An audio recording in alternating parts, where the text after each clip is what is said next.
"Hey, you need money." The woman looked up from the sidewalk, her eyes sharp, assessing him. Not a flicker of gratitude. A slow, deliberate smirk touched her lips. "What is this a sociology project? Ask the destitute woman a question. Tally the response. Maybe toss a coin, depending on the pathos level achieved." He stared, no one spoke, to Julian Vance. Like that. The sheer audacity. It was interesting. "Forget the money," he said.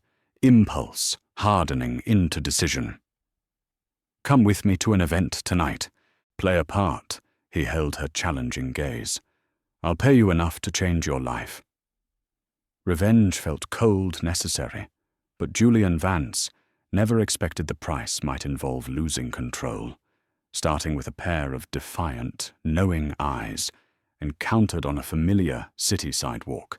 The heavy cream envelope felt like an insult in Julian Vance's perfectly manicured hand. Embossed gold lettering glinted under the cold, recessed lighting of his penthouse office. An invitation to the wedding of Victoria Sterling, his Victoria. Or rather, the woman who was his until she'd traded him for Arthur Beaumont, a man whose primary virtue seemed to be his predictability and old money lineage. Things Julian, despite his self-made billions, couldn't fully replicate. Victoria hadn't just left. She'd orchestrated her exit with the precision of a corporate takeover, leaving Julian feeling blindsided, exposed. Emotions he'd loathed more than financial loss. And now this invitation, a calculated move to flaunt her triumph. "Is this supposed to be some kind of joke?" Julian muttered, the low growl barely audible. He tossed the envelope onto the polished obsidian surface of his desk, as if it were contaminated. It landed beside a meticulously organized stack of acquisition reports, a stark contrast to the messy emotions churning beneath his tailored suit. A faint tremor ran through his hand as he reached for his crystal tumbler of scotch, a tell he quickly suppressed.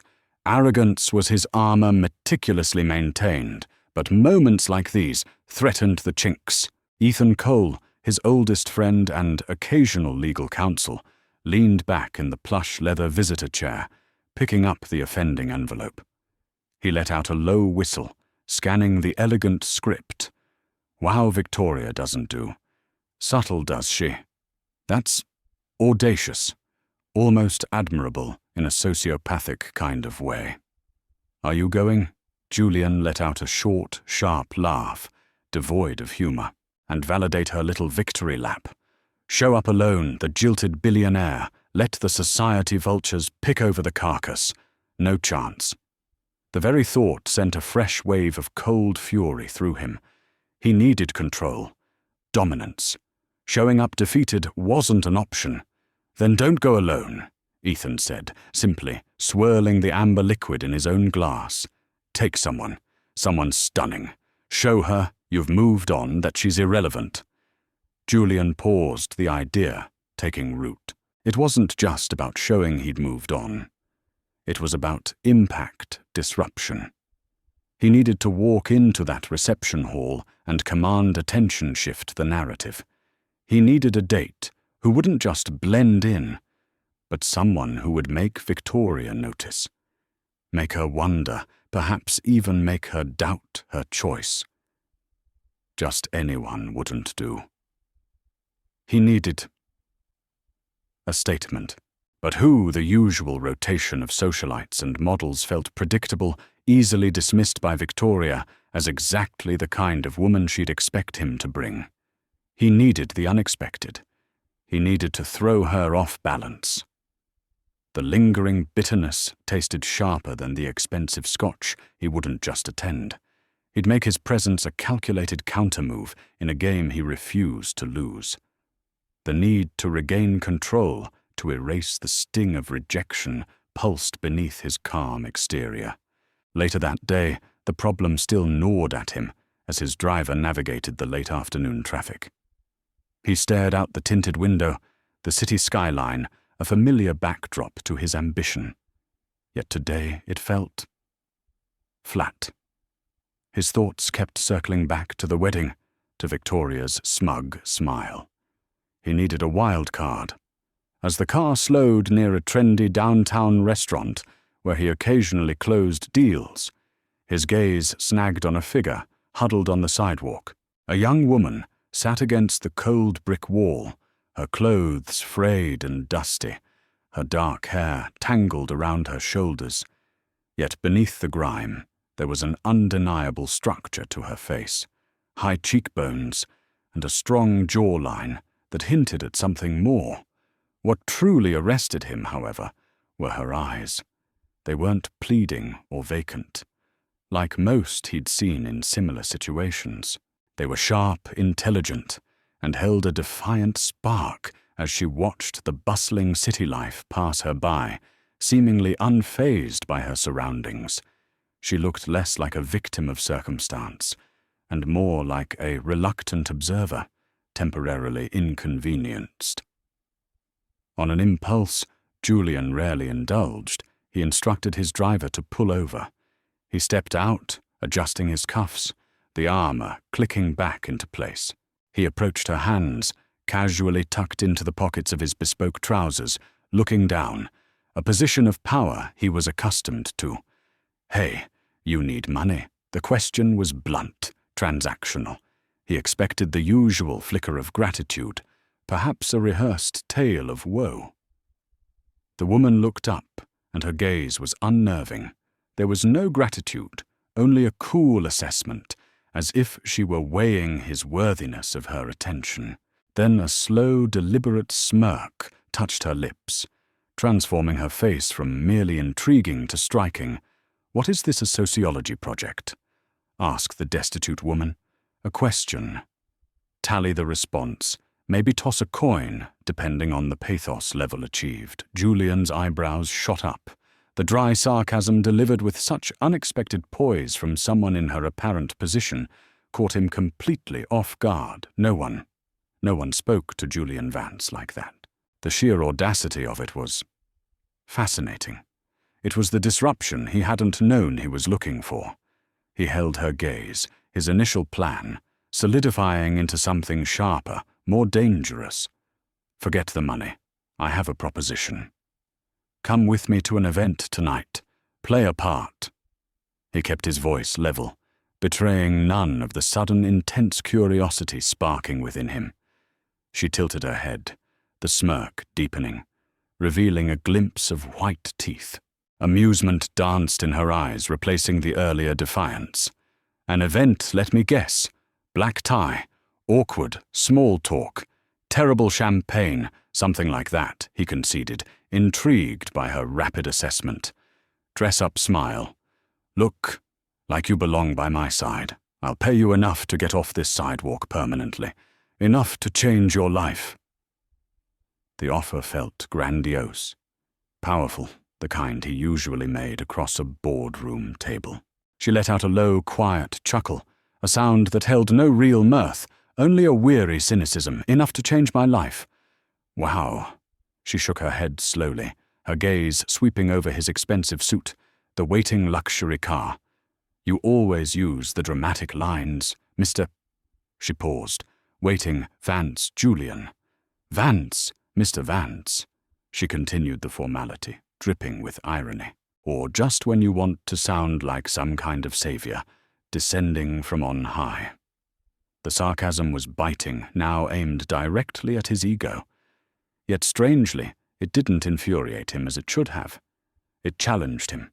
"Think of it as a business transaction," he countered, keeping his composure, "your time and performance in exchange for significant compensation." "My performance."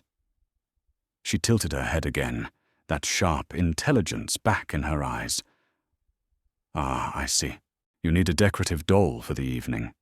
Someone to hang off your arm and look suitably impressed." He narrowed his eyes. This woman was deliberately pushing his buttons. "It's a simple offer. Yes or no. I can find someone else if you're not interested." She laughed, then a surprisingly clear sound that echoed slightly in the evening air. Find someone else. Honestly. Mr. Vance, look around. Do you see a queue forming for the role of mystery date found on pavement? She gestured vaguely at the empty sidewalk around her. How the hell was she turning this around on him? Then, with a fluid grace that belied her worn clothes, she stood up. She wasn't tall, but she held herself with an unexpected dignity. Dusting off her thin skirt, she stepped closer, invading his personal space just enough to make him aware of her proximity. The scent of city dust and something faintly floral reached him. "I'll accept," she said, her voice suddenly losing its mocking edge, replaced by a low intensity. She spoke as if conferring a favor, but not just for the money. Julian felt a prickle of something, caution, excitement, then why? Her eyes, dark and unreadable, met his. A mysterious glint flickered within them. "Because I'm curious." Mr. Vance. Curious, he pressed suspicion, mixing with intrigue. Curious about what Sophia Rossi smiled, then a genuine slow smile that lit up her face, hinting at the beauty beneath the grime. It was a smile that held secrets. "To see just how far a man like you," she paused. Her gaze, unwavering as willing to go. Julian Vance stood motionless for a beat, the usual certainty of his world momentarily suspended. Who was this woman? And why did he suddenly feel like he wasn't the one in control anymore? The polished veneer of wealth met unnerving calm. In the silence of the luxury sedan, Julian Vance realized his homeless date navigated his world better than he navigated her mystery. The expensive car glided through the city streets, a cocoon of quiet luxury insulating them from the urban cacophony. Julian sat beside Sophia Rossi, acutely aware of the silence. It wasn't awkward, not exactly, but it was observant. She gazed out the window, her expression thoughtful, cataloguing the passing storefronts and neon signs with an unnerving lack of awe. He found himself waiting, almost hoping for some sign of wonder, a gasp at the smooth ride, a question about the car's features, anything to confirm the role he'd cast her in. But there was nothing, just a quiet, self-contained presence that was beginning to seriously unnerve him. He cleared his throat, breaking the stillness. "You don't even want to know where we're going." She turned her head slowly, that faint, enigmatic smirk playing on her lips again. "Someplace expensive, I imagine," she replied, her voice soft but clear. "Judging by the car and your general aura of paying for things." Julian raised an eyebrow, both irritated and intrigued. "And you're not curious about the specifics?" "Should I be?" She tilted her head, her eyes meeting his directly in the dim interior light. They were startlingly perceptive. "You found me on a sidewalk, offered me a small fortune to be your companion for an evening. That's already several steps beyond normal. Unless you're planning something truly outlandish, like selling me to the highest bidder at a secret auction. The exact location seems secondary to the absurdity of the situation itself." A flicker of humor touched her lips, but her eyes remained serious, watchful. He let out an involuntary laugh. No secret auctions tonight. Nothing quite so dramatic. He decided to test her. Just a social event. She held his gaze for a moment longer, before turning back to the window. "A wedding, I presume?" He stiffened slightly. "How did you know you have that look?" she said, still watching the cityscape. A man dressing up for an occasion he'd rather avoid bringing a stranger as a shield or a weapon usually involves an X and the desire to inflict some kind of emotional discomfort. She paused. Revenge, I suppose, is the common term. Julian clenched his jaw. She was reading him with unnerving accuracy, dissecting his motivations with the detachment of a clinician. He hated feeling transparent. "And if I am seeking revenge," she finally shrugged a small, dismissive movement of her shoulders, "does it matter to me?" Her gaze flickered back to him, coolly indifferent. "You made a business proposition?" I accepted. "Your personal drama is the context, not the commodity I'm interested in. As long as the payment clears." He found himself smiling faintly, despite his irritation. He admired her bluntness, her refusal to be intimidated or play the expected part. But it only deepened the central question: who was this woman who could sit beside Julian Vance, decipher his intentions, and discuss revenge and payment with such detached calm? Minutes later, the car purred to a stop before an elegant, discreet building facade. Elan, one of the city's most exclusive beauty salons, frequented by heiresses and A-listers. Sophia stepped out without hesitation, her gaze sweeping over the expensive address with the same thoughtful observation she'd given the streetlights, showing no flicker of surprise or intimidation. Inside, the air hummed with quiet efficiency and the scent of costly perfumes and styling products. A phalanx of impeccably dressed stylists descended, the moment Julian entered, their professional smiles clicking into place. "Monsieur Vance." "Welcome."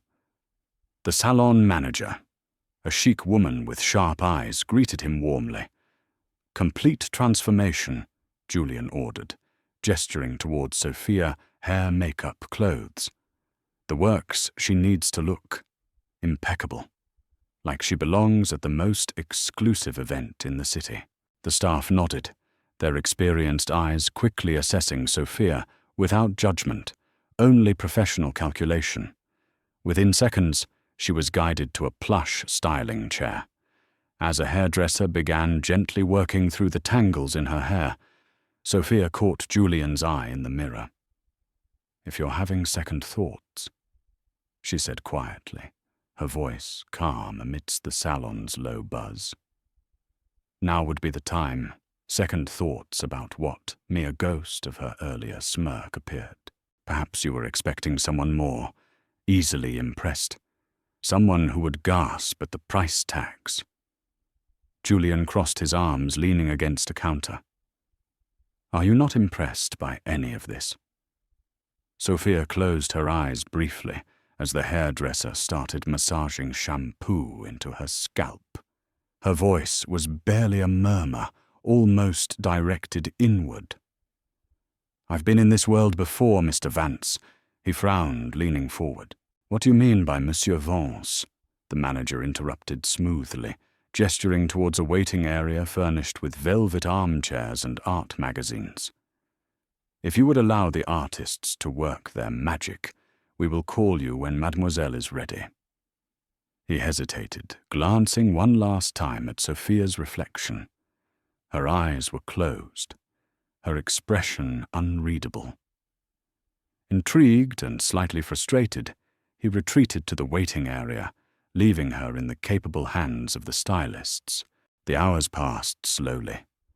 Julian flipped through magazines, took calls, his mind constantly drifting back to the woman in the other room. What did she mean, this world? Who was she running from, or perhaps running towards? Finally, the manager reappeared. "Monsieur Vance and Mademoiselle is ready." He stood anticipation, tightening his chest, and walked back towards the main styling area. He stopped dead in his tracks. The transformation was absolute. The woman standing before the mirror bore almost no resemblance to the person he'd met on the sidewalk. Her once matted hair now cascaded in glossy, dark waves over her shoulders. Her face, meticulously cleansed and made up, was stunning, the exhaustion replaced by a luminous flawlessness, her striking eyes enhanced by sophisticated smoky makeup. A gown of deep sapphire silk clung to her figure, elegant and understated, yet undeniably expensive. High heels added to her height, elongating her silhouette, and lending her an air of effortless confidence. But it wasn't just the clothes or the makeup that stunned him. It was her expression. She wasn't gaping in disbelief or preening with newfound vanity. She simply regarded her reflection with a cool, appraising look, tilting her head slightly, as if examining a familiar portrait, perhaps noting minor changes since the last viewing. There was no shock, no wonder, only a quiet, almost distant assessment. She met his gaze in the mirror. "What is it?" "Mr. Vance," she asked, her voice calm.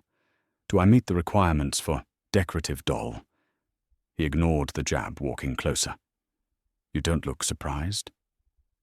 A slow, enigmatic smile touched Sophia's perfectly painted lips. The mystery in her eyes seemed deeper now, amplified by the elegant facade. "Perhaps," she murmured, "it's because I'm not." He crossed his arms, frustration warring with fascination. "Who are you, Sophia?" The name felt different on his lips, now charged with unanswered questions. She gracefully accepted the small, beaded clutch the stylist handed her. Turning from the mirror, she walked towards him, the silk dress whispering with her movement, the heels clicking softly on the polished floor. She stopped just before him, close enough for him to catch the expensive fragrance that now clung to her. "I'm exactly who you hired, Mr. Vance," she said, her voice low and steady, her eyes holding his. Someone who knows how to seize a good opportunity when it presents itself. And as she brushed past him towards the door, leaving him standing amidst the cloying scents of the salon, Julian Vance had the distinct, unsettling feeling that the opportunity she spoke of might be far more complex and potentially far more dangerous than simply earning a night's pay. Her secret, whatever it was, felt like a tangible presence in the air between them. The air crackled with unspoken history and polished smiles. Sophia Rossi entered the lion's den not as prey, but as a predator hiding in plain sight. The car door opened, and Julian Vance stepped out. First, automatically adjusting the fall of his custom-tailored suit jacket, he surveyed the scene, the imposing entrance to the city's most exclusive banquet hall, the swarm of valets attending to arriving luxury vehicles, the flashbulbs of society photographers documenting the parade of wealth. He then turned and extended a hand to Sophia. She took it without hesitation, her grip firm and cool. As Sophia emerged from the sedan, a subtle hush fell over the immediate vicinity. It wasn't just the sapphire gown or the flawless transformation. It was the way she carried herself. Heads turned, conversations paused mid-sentence. Women appraised her with sharp, critical eyes, whispering behind perfectly manicured hands, trying to place the stunning woman accompanying the notorious Julian Vance. Men watched with open interest, captivated by her air of quiet confidence and mystery. Sophia, however, seemed utterly unfazed by the scrutiny. There was no nervous flutter of her hands, no self-conscious adjustment of her dress. With impeccable poise, she lifted her chin almost imperceptibly, her lips curved in the faintest, most enigmatic of smiles, as if she were merely acknowledging an expected, if tedious, level of attention. It was the look of someone who knew her worth, regardless of circumstance. Julian felt a surge of grudging admiration. She was playing her part, brilliantly, perhaps too brilliantly. He guided her towards the grand entrance, navigating the low buzz of speculation that followed them like a wake. The red carpet felt like a runway under their feet. "All right," Julian murmured, his voice low as they approached the towering doors. "Follow my lead inside. Be polite, smile when necessary. Try not to draw unnecessary," he trailed off, realizing the absurdity of the last part. Sophia raised a perfectly sculpted eyebrow, her gaze cutting sideways to meet his unnecessary attention. She whispered back, a hint of dry amusement in her tone. "Forgive my confusion, Mr. Vance. Did you bring me here, hoping I'd blend in with the floral arrangements? Or precisely because I wouldn't? Which objective are we pursuing tonight? Invisibility, or making your ex-fiancée profoundly uncomfortable?" Julian pressed his lips together, offering no answer. "That's what I thought," Sophia murmured, the amusement clear in her eyes now. They passed through the ornate double doors and stepped into a cavernous ballroom, bathed in the warm glow of colossal crystal chandeliers.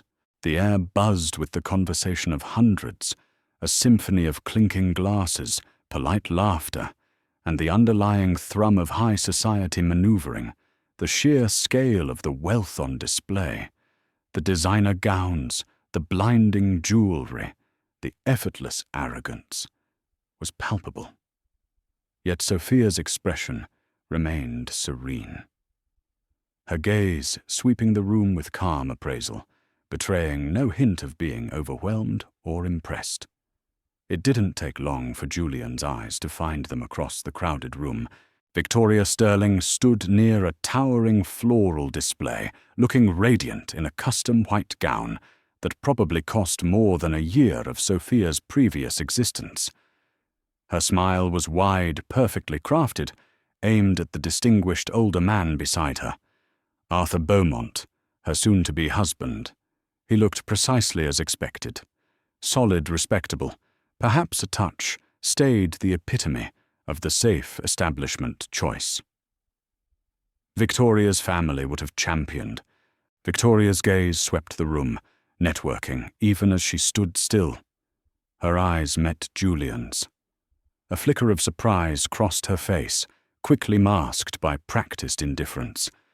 Then her gaze slid to the woman standing beside him, and froze. Julian watched with grim satisfaction as Victoria's smile faltered just for a fraction of a second. Her eyes narrowed slightly, scanning Sophia from head to toe, a silent, rapid calculation occurring behind her polished facade. Who was this? Where had Julian found her? The questions were almost visible in her expression, with a cool, deliberate smile of his own. Julian steered Sophia directly towards them, cutting a path through the mingling guests. Time seemed to slow, the ambient noise fading as they approached the couple. Victoria Julian greeted his tone, impeccably polite, yet glacial. Arthur Victoria blinked, recovering quickly, forcing a bright, brittle smile. Julian. What a surprise. I wasn't entirely sure you'd make it. Her eyes darted again to Sophia, lingering. Wouldn't miss it, Julian replied smoothly, his gaze intentionally shifting to Sophia. And I brought company. Victoria's smile tightened further as she performed a slow, deliberate appraisal of Sophia, her gaze lingering perhaps a moment too long on the cut of the gown, the quality of the subtle jewelry. We haven't been introduced. She stated, her voice a silken challenge. You are. Before Julian could formulate a suitably vague introduction, Sophia stepped forward, slightly, extending a perfectly steady hand. Her movement was fluid, graceful, utterly confident. Sophia Rossi, she said, her voice clear and melodious, carrying easily over the din. A pleasure to meet you, Victoria Arthur. Her posture was flawless, her smile polite, but revealing nothing, certainly no deference. Victoria hesitated for a beat, visibly thrown off by Sophia's directness and poise before taking the offered hand. Her handshake was brief, cool. Arthur offered a more genuine, if slightly bewildered smile and nod. Sophia Rossi. Victoria repeated, testing the name, her eyes sharp with assessment. You look familiar. Have we met? It wasn't a question. It was an interrogation disguised as social nicety. Sophia smiled, a slow, knowing tilt of her head that hinted at shared secrets Victoria wasn't privy to I. She countered softly, letting the question hang in the air. She didn't confirm or deny, simply returned. Victoria's searching gaze with unwavering calm. Victoria forced another smile, brighter this time. But Julian saw the tension around her eyes, the slight tightening of her jaw. She was unsettled, rattled, exactly as he'd hoped, yet the source of her unease, Sophia herself, felt increasingly like an unpredictable variable in his calculated game. Arthur, sensing the sudden chill in the air, cleared his throat. "Shall we perhaps get some champagne, toast to the occasion?" He raised his own flute, slightly attempting to break the awkward standoff. Julian nodded curtly, ready to move on the first objective achieved. But before he could turn, Sophia gave a small, impeccably polite smile towards the couple. "I do hope you'll both be very happy." She began, her tone earnest, almost sweet. Victoria relaxed fractionally, perhaps expecting a standard pleasantry. Sophia continued, her gaze steady. Marriage is such a profound commitment after all. A true partnership requires absolute trust. She paused, taking a delicate sip from a flute of champagne offered by a passing waiter. "I learned that lesson myself, rather painfully, my own engagement." It didn't work out. Julian froze internally. He knew exactly where she was going. Victoria and Arthur exchanged a quick glance. "Really?" Victoria asked, forcing a casual tone, unable to resist the bait. Sophia nodded slowly, her expression thoughtful. "Indeed. Quite suddenly, in fact, my fiancé decided I wasn't quite the right fit for his ambitions, for his family's expectations." She let the words hang there, each syllable delivered with perfect clarity, resonating with unspoken meaning in the suddenly quiet space around them. Some families, she added, her eyes briefly, meeting Victoria's with unnerving directness, have very specific requirements, you see. A palpable chill descended. Julian felt it prickle his skin. Sophia hadn't just mentioned a failed engagement. She'd delivered a targeted strike, wrapped in polite social discourse. The implication was unmistakable, aimed squarely at Victoria, whose carefully constructed composure finally cracked. Her eyes narrowed, a flicker of genuine anger, maybe even fear flashing within their depths before being hastily masked. "That's a rather interesting coincidence." Victoria managed her voice a fraction tighter than before. "Isn't it?" Sophia replied, her smile serene, almost pitying. An uncomfortable, loaded silence stretched between the four of them. Julian could practically hear Victoria scrambling to regain control, to dismiss the remark, but Sophia had landed her blow perfectly. Finally, before the silence could become unbearable, Sophia turned to Julian, lightly touching his arm. Her touch sent an unexpected jolt through him. "Julian," she said, her voice returning to a pleasant conversational tone, "would you care to dance?" Or she added, her eyes flicking briefly towards Victoria's strained face. "Would you prefer to stay here and watch Victoria try to remember exactly where she might know me from?" A reluctant chuckle escaped Julian. He couldn't deny the brilliance of her execution. She was playing the game with a skill that both impressed and unnerved him. She had taken control, turned the tables, and offered him the perfect escape route. "Let's dance," he said. Meeting Sophia's knowing gaze, he offered her his arm, and together they turned away, leaving Victoria Sterling standing beside her future husband, visibly disturbed, her perfect smile finally showing the cracks beneath. On the polished dance floor, masks began to slip. Julian fought for control he no longer truly had, while Sophia navigated a minefield, each encounter a calculated risk. The orchestra swelled, filling the ballroom with a classic melody. As Julian led Sophia onto the crowded dance floor, he pulled her closer than strictly necessary, his hand firm on the small of her back, asserting a possessiveness that felt both instinctive and unfamiliar. Her hand rested lightly on his shoulder, yet there was a subtle tension in her frame, a readiness beneath the graceful movements. "You enjoyed that, didn't you?" he murmured, his voice low as he guided her through the intricate steps. He executed them flawlessly, a skill honed through years of obligatory high society functions. Pushing Victoria's buttons, Sophia met his intense gaze, her lips curving into that maddeningly enigmatic smile. Wasn't that the point of this business transaction? Mr. Vance, to create an impact. She tilted her head slightly. Or have the terms of our agreement changed? The objective was to make her uncomfortable, not to launch a full-scale psychological assault 5 minutes after arriving. He spun her smoothly, pulling her back towards him. "You seem remarkably adept at this." "Perhaps I'm a quick study," she replied, her eyes sparkling with something he couldn't quite decipher, amusement or something sharper. "Or perhaps, as I mentioned, I've navigated these waters before. People in this world.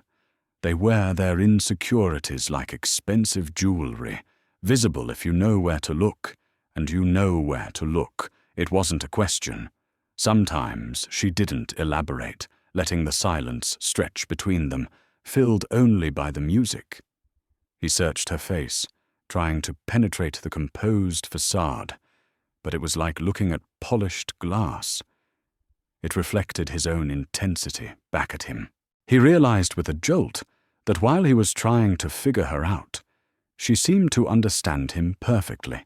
The thought was deeply unsettling. He was Julian Vance.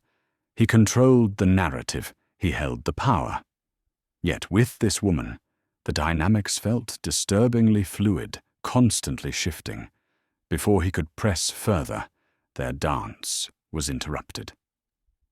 A small group of men radiating success and expensive cologne approached them, champagne flutes in hand.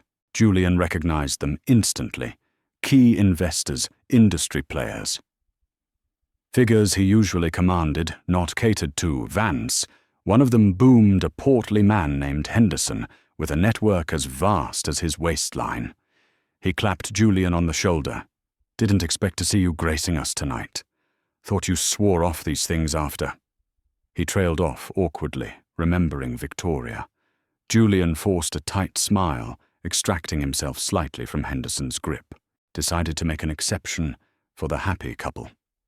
His gaze flickered towards Victoria across the room, who was watching their interaction with narrowed eyes. Henderson's attention, along with the others, immediately pivoted to Sophia. Their eyes performed a swift, practiced appraisal. The dress, the poise, the undeniable beauty. "And you haven't introduced us to your lovely companion." Henderson prompted his tone, appreciative. Before Julian could offer a carefully vague introduction, Sophia stepped forward, slightly, extending her hand, with the same effortless grace she'd shown Victoria. "Sophia Rossi," she said, her voice modulated perfectly to carry over the music. "A pleasure to meet you, Mr. Henderson." She greeted the others by name, as Julian quickly supplied them her handshake, firm, her eye contact direct. There was no shyness, no hesitation. She met them as an equal. "Rossi, another man," Peterson repeated, studying her face with narrowed eyes. "That name sounds familiar. And your face. Have we met before? Perhaps at the St. Moritz Gala. Last year." Sophia smiled, a polite, non-committal expression. "It's possible," she allowed, smoothly retrieving her hand. "The high society circuit can feel surprisingly small sometimes, can't it?" She offered no confirmation, skillfully leaving the question unanswered, feeding their curiosity without giving anything away. Julian watched a knot of frustration tightening in his gut. She wasn't just fitting in, she was commanding the space.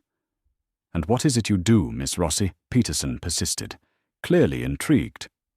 Sophia casually accepted a fresh glass of champagne from a passing waiter, swirling the golden liquid thoughtfully before answering. "I have a keen interest in observing market dynamics," she stated, her tone shifting subtly, becoming more professional, more analytical.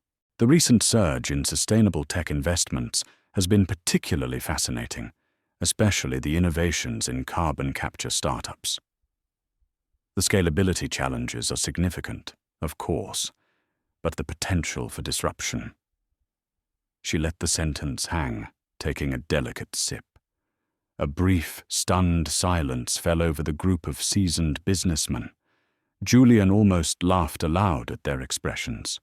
They had clearly expected a vague answer, perhaps something about art or philanthropy. Instead, they received a concise, informed observation on a complex market sector. "That's quite a specific area of interest," Henderson commented, recovering first. Sophia smiled again, that enigmatic glint back in her eyes. "I find it pays to follow the flow of capital." Ultimately, she added, her gaze sweeping over their faces, "Isn't it all about who has the right information at the right time?" The men chuckled, relaxing slightly now, thoroughly intrigued. She had effortlessly shifted their perception from beautiful mystery date to potentially savvy player. She had captured their interest, their respect, in a matter of minutes. Julian, however, felt his control slipping further. She wasn't just his date, she was holding court. Before he could steer the conversation back or pull Sophia away, another figure joined the periphery of their group. A tall, distinguished man with silvering temples and eyes that seemed to miss nothing. Marcus Thorne, a titan of investment, known for his razor-sharp instincts and near-legendary ability to read people. Thorne rarely attended such frivolous events, unless there was a strategic reason. His gaze immediately fixed on Sophia, Ms. Rossi. I believe Thorne's voice was deep, resonant, cutting through the surrounding chatter. He ignored Julian and the others for the moment, his focus entirely on her. "Marcus Thorne, you seem remarkably comfortable navigating this particular jungle." His smile was polite, but his eyes were intensely analytical. Sophia turned to him, her composure unwavering. "Perhaps that's because I am Mr. Thorne," she replied, matching his directness. Thorne let out a soft chuckle, appreciating her candor.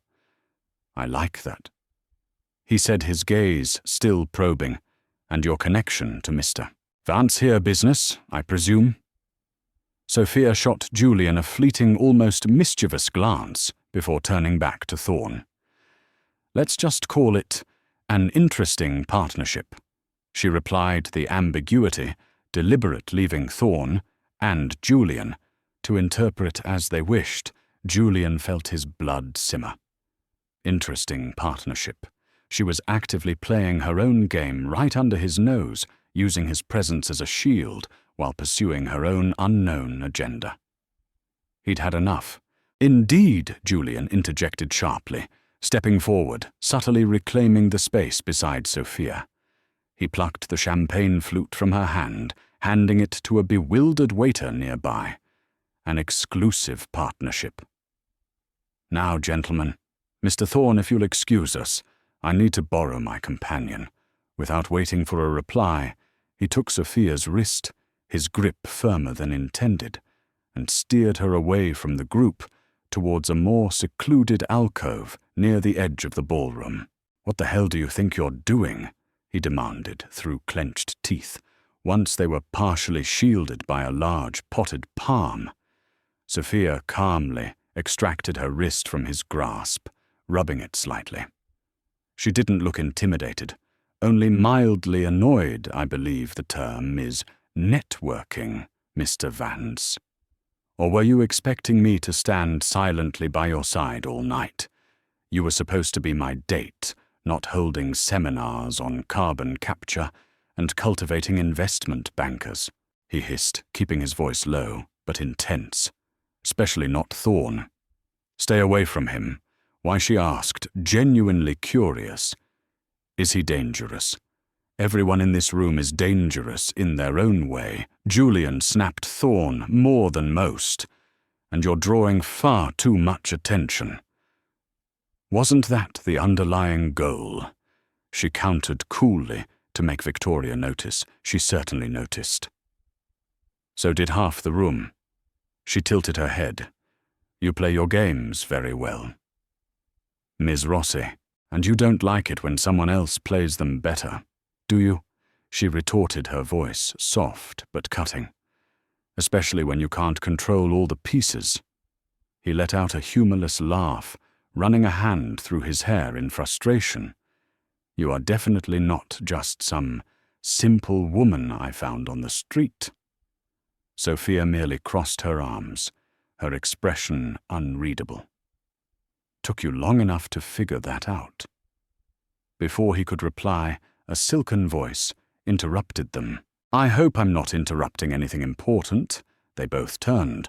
Victoria Sterling stood there, her expression a carefully constructed mask of polite concern, though her eyes immediately assessed Sophia with sharp intensity. Not at all, Sophia answered smoothly, before Julian could speak. Victoria's gaze flickered between them. You know, Sophia, she said, her voice laced with faux sweetness. The more I look at you, the more certain I am that we've crossed paths before. Are you sure you weren't involved with the Devereaux Foundation Gala 2 years ago?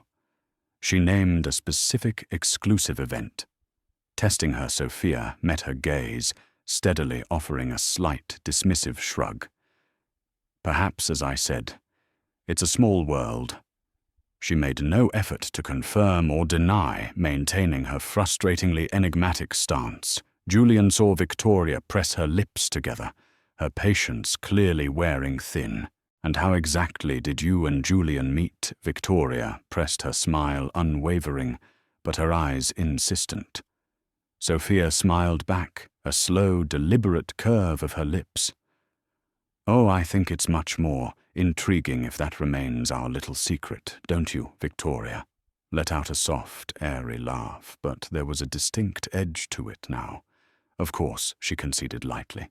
Mystery does add a certain frisson. She then turned her full attention to Julian, her tone shifting. Julian, darling, could I borrow you for just a moment? There's something I need to discuss privately. Julian hesitated, glancing at Sophia. She simply offered him a small, unreadable smile, as if she knew exactly what Victoria intended and was entirely unfazed. He nodded curtly to Victoria. Excuse me, he said to Sophia, his gaze lingering on her for a second longer than necessary. He followed Victoria as she led him away from the ballroom's main floor, towards a set of glass doors, opening onto a deserted stone balcony. The cool night air hit him as they stepped outside, the city lights glittering like scattered diamonds below. But the relative calm of the night was instantly shattered by the intensity in Victoria's eyes as she turned to face him. Her arms crossed over her immaculate white dress. All right, Julian, she said, her voice dropping the social pretense, turning sharp and demanding. Who is she? Really? The web of secrets tightened. On one side, a ruthless investigation hitting strange walls. On the other, a partial confession designed to conceal more than it revealed. The glass doors slid shut behind Julian, leaving him alone on the stone balcony, with Victoria's parting words hanging heavy in the cool night air. If I were you, Julian, I'd be very careful. That woman, she didn't just wander into your life by accident, mark my words. Victoria hadn't elaborated her expression, a mask of faux concern that barely concealed a glint of malice, but the implication was clear. She knew something, or at least suspected enough to plant a seed of serious doubt. He gripped the cold stone railing, the glittering cityscape below, blurring as suspicion warred with the undeniable pull Sophia exerted. Accident or not, she was a disruption, a complication he hadn't anticipated when he'd impulsively invited her into his carefully controlled world. Victoria's warning, laced with her usual venom, only amplified the questions swirling around Sophia Rossi. He turned back towards the ballroom, just as Sophia gracefully detached herself from Marcus Thorne. Thorne watched her go, with an unreadable expression that made Julian's jaw tighten further. Had Victoria spoken to Thorne? Was there some connection he was missing? As Sophia moved through the crowd, seemingly oblivious, Julian caught sight of Victoria, speaking quietly but intensely to another guest. Her gaze flicking towards Sophia with sharp calculation. The social battlefield was active, and Sophia, willingly or not, was now at its center. The ride back to the hotel Sophia was staying at, a luxury suite Julian had arranged a stark contrast to the sidewalk where he'd found her, was thick with unspoken tension. Julian drove himself, dismissing his driver, needing the illusion of control the powerful engine provided. Sophia sat beside him once again, gazing out the window, but this time her calm felt less enigmatic and more like a deliberate shield. "All right, Julian," finally broke the silence, his voice harder than before, devoid of the grudging admiration he'd felt earlier. "The games are over.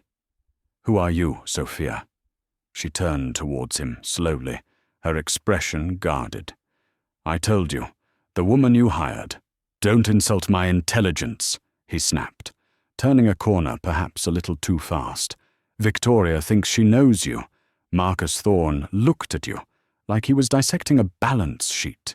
"You talk about carbon capture like you have a PhD in environmental finance. You belong in this world, yet you were sitting on a sidewalk. None of it adds up." He pulled the car to an abrupt halt in front of the hotel's discreet entrance, turning fully in his seat to face her. "So I had you investigated." Her composure didn't crack, but he saw a flicker, a tightening around her eyes, before it vanished.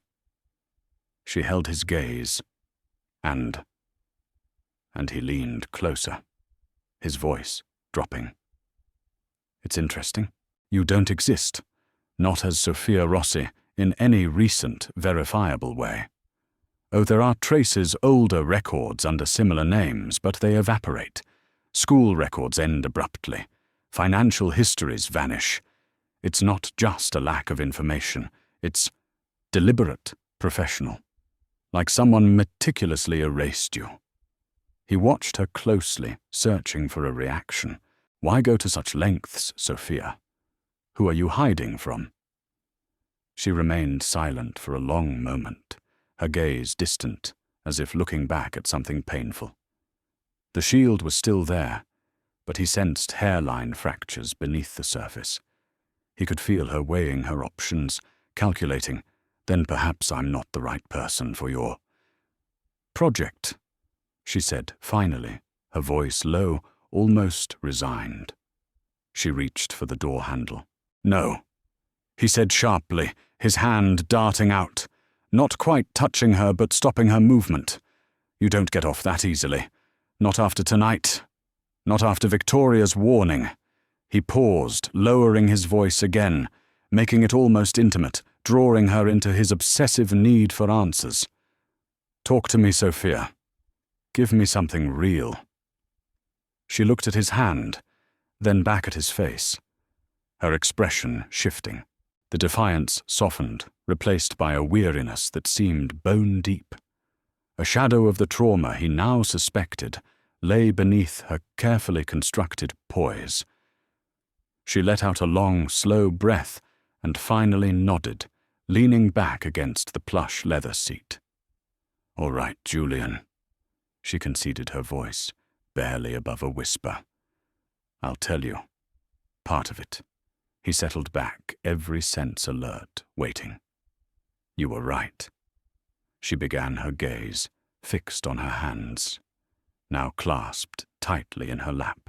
"I didn't always live like you found me. I grew up in a world very much like this one." A faint, bitter twist touched her lips. Luxury parties, powerful connections, the whole gilded cage. Her voice took on a harder edge. "My family was influential. My father, he ran businesses. Big ones, involved a lot of money, a lot of trust." She paused, swallowing hard. But that world, it can be incredibly cruel when you trust the wrong people. One betrayal, Julian, one calculated act of treachery, and everything came crashing down. Overnight, the bitterness in her voice was raw now, palpable. We lost everything. The money, the houses, the reputation, our name. Julian frowned, leaning forward again, captivated despite himself. "Betrayal. Who betrayed your father?" Sophia looked away, staring out the window again, her profile etched against the city lights. Someone close. She evaded her voice, strained. Someone he trusted implicitly. Someone who used that trust to destroy him, piece by piece, framing him, ruining him financially and professionally. He sensed the carefully placed omission, the gaping hole where a name should be. And that's why you erased your life, because of this betrayal.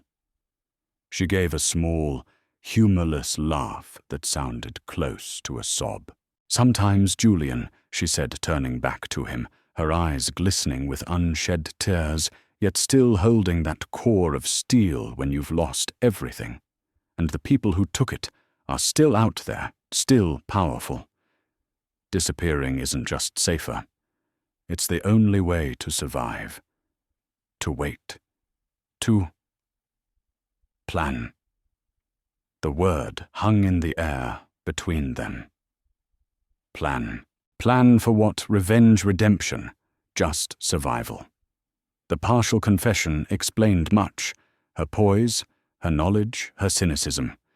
But it simultaneously opened up a dozen new, more dangerous questions.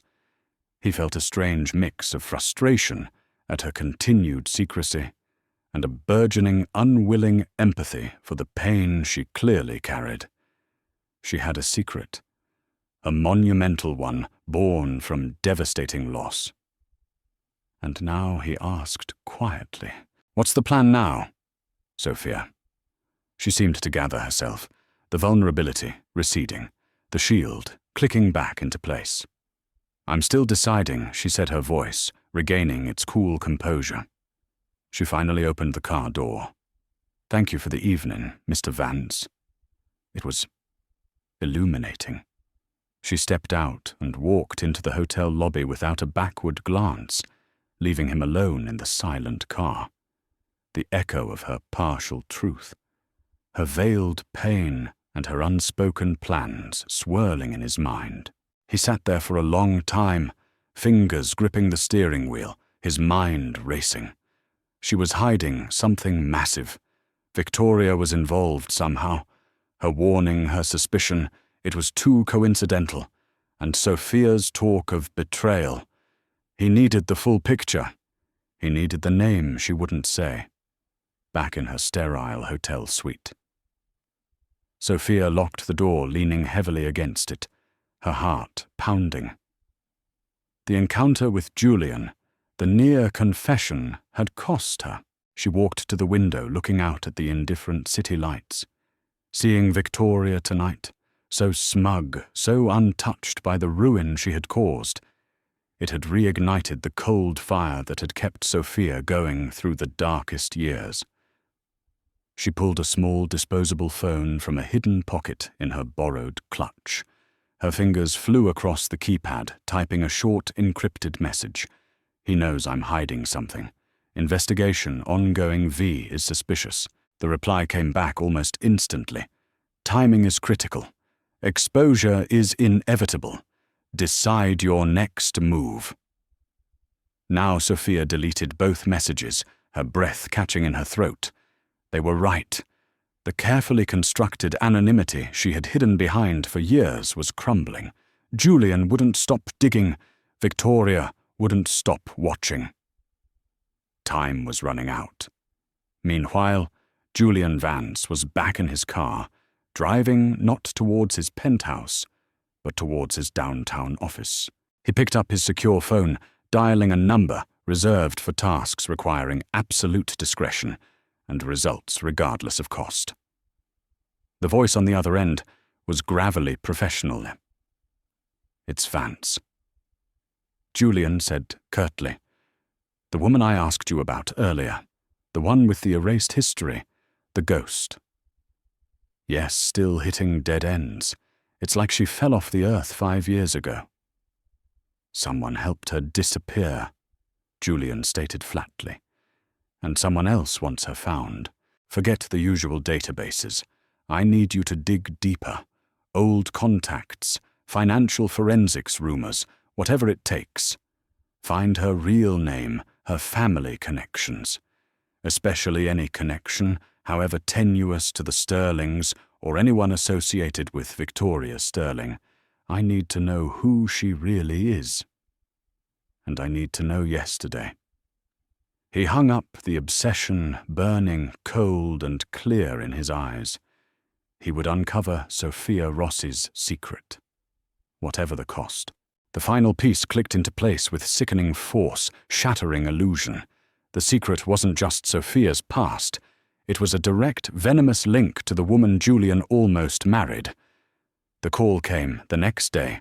Julian was staring blankly at financial projections on his monitor, his mind still replaying Sophia's partial confession, her haunted eyes, the chilling implication of her needing to plan.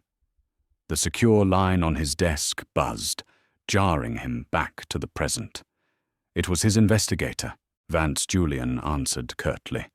"Got something," the gravelly voice on the other end stated without preamble. "Something concrete. Your ghost has a name." Julian leaned forward, gripping the receiver tighter. "Go on." Took some deep digging offline sources, cross-referencing old bankruptcy filings, but we found her. Her real name isn't Rossi. It's Rossini, Sophia Rossini. The name resonated vaguely, but didn't immediately click. Daughter of Antonio Rossini. The investigator continued, and Julian's blood ran cold. Antonio Rossini, the construction tycoon, a respected industry giant until the scandal, whispers of massive fraud, embezzlement, a spectacular reputation, shattering bankruptcy. Just over 5 years ago, Julian remembered the headlines, the shockwaves through the financial world.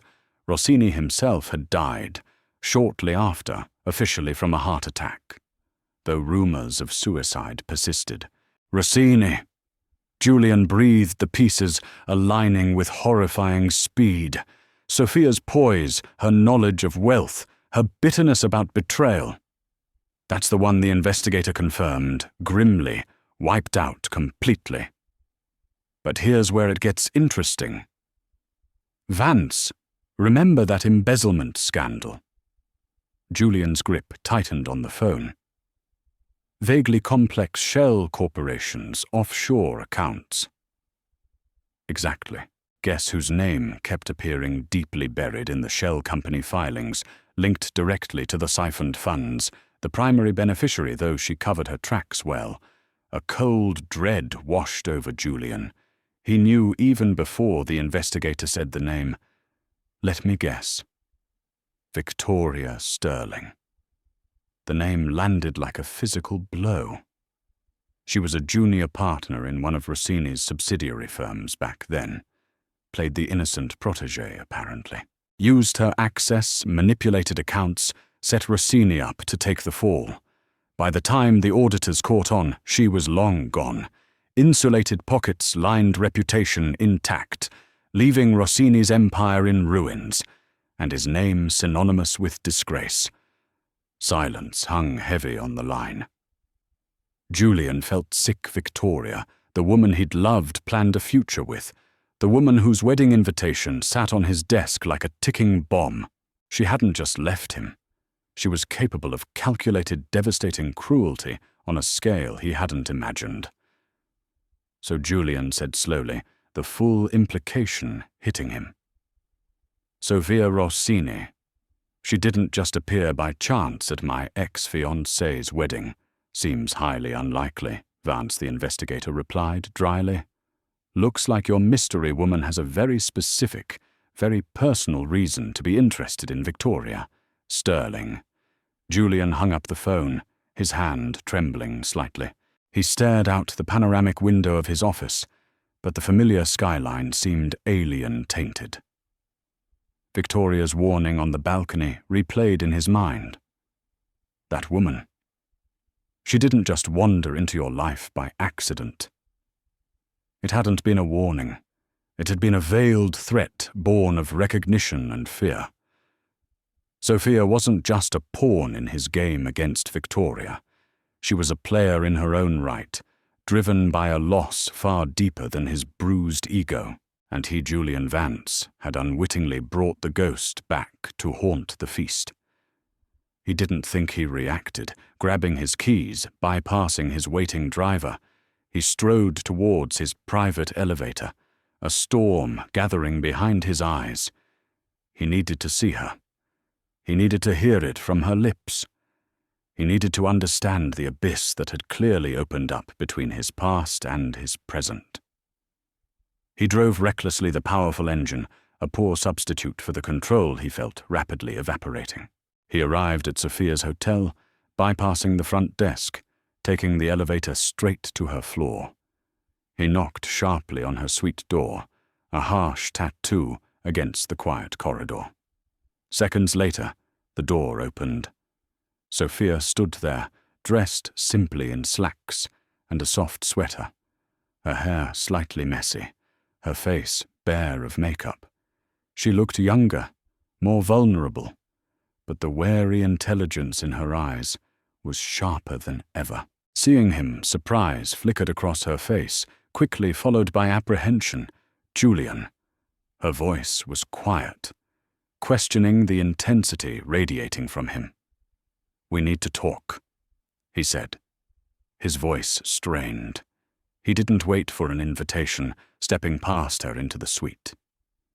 The opulent room felt suddenly claustrophobic. She closed the door slowly, leaning back against it, her arms crossed defensively. "I didn't realize you made house calls." He turned to face her, the turmoil inside him, barely contained. Cut the crap. Sofia, or should I say, Rossini, her name, her real name, hung in the air between them. He saw her flinch, her eyes widening almost imperceptibly, before the familiar mask of composure slammed back down. But he'd seen it. The confirmation. "I know who you are," he continued, his voice low, but carrying immense weight. "I know about your father, Antonio Rossini, the bankruptcy, the scandal." He took a step closer, searching her face. "And I know about Victoria." That name finally broke through her defenses. He saw the raw pain flash in her eyes, quickly followed by a surge of long-suppressed fury. Her shoulders slumped slightly, the fight seeming to drain out of her for a moment. She pushed herself away from the door, walking slowly towards the large window, hugging herself, as if suddenly cold. So she whispered her back to him, her voice thick with emotion. "You know, I know what the investigator told me." He clarified his voice, softening slightly despite himself. "But I need to hear it from you. All of it. Why did you accept my offer? Why come back now?" She remained silent for a long moment, her shoulders trembling slightly. Then she turned, and the look on her face stopped him cold. The mask was gone. What remained was raw grief, exhaustion, and a burning, deep-seated anger that seemed to consume her from within. "Why?" she repeated, her voice shaking but gaining strength. "Because Victoria Sterling didn't just bankrupt my father. Julian, she destroyed him. She destroyed us." And then the story poured out of her, a torrent of pain held back for 5 long years. She spoke of her father, Antonio Rossini, a brilliant, honorable man, perhaps too trusting. She described how Victoria, young, charming, and seemingly ambitious, had entered their lives, gaining his confidence, becoming like family. How Victoria had systematically woven a web of deceit around him, setting up shell corporations, forging signatures, diverting funds, while making it look like he was the mastermind. Her voice broke as she described the day it all exploded. The investigators, the accusations, the public humiliation. Her father bewildered and betrayed, trying desperately to fight back, only to find every avenue blocked, every supposed friend turning away, his reputation shredded overnight. He died before he could even begin to clear his name. She choked out tears, finally escaping tracing paths down her cheeks. They called it a heart attack. But he died of a broken heart. Julian, of shame. Victoria killed him as surely as if she'd held a gun. Julian felt a physical pang in his chest, sharp and painful. He listened, transfixed by the raw agony in her voice as she described the aftermath. Her mother, unable to cope with the grief and disgrace, falling ill and fading away within months. Sophia, barely out of her teens, left alone, trying frantically to salvage something, to find proof, only to discover Victoria had meticulously erased every trace, used legal loopholes and powerful connections to shut every door in her face. Creditors took the house, the assets, everything, friends vanished. She was left with nothing but the crushing weight of her family's ruined name. So I ran, she whispered, wiping furiously at her tears. I disappeared. I became no one. I learned to live on the streets. Julian invisible, trusting no one, because the world I knew, the people I trusted, they weren't real. And that's how you learn never to trust anyone again. He stood frozen, the sheer scale of Victoria's calculated cruelty, the depth of Sophia's loss hitting him with the force of a physical blow. The arrogant millionaire, the jilted fiancé, nursing his wounded pride. It all felt pathetic, insignificant, compared to the devastation this woman had endured. He finally understood the steel beneath her composure, the source of her cynicism, the reason for her secrecy. He moved towards her, instinctively stopping just inches away. My God, Sophia. He reached out, lifting her chin gently, forcing her tear-streaked face towards his. You survived that alone, she pulled back sharply, shaking her head.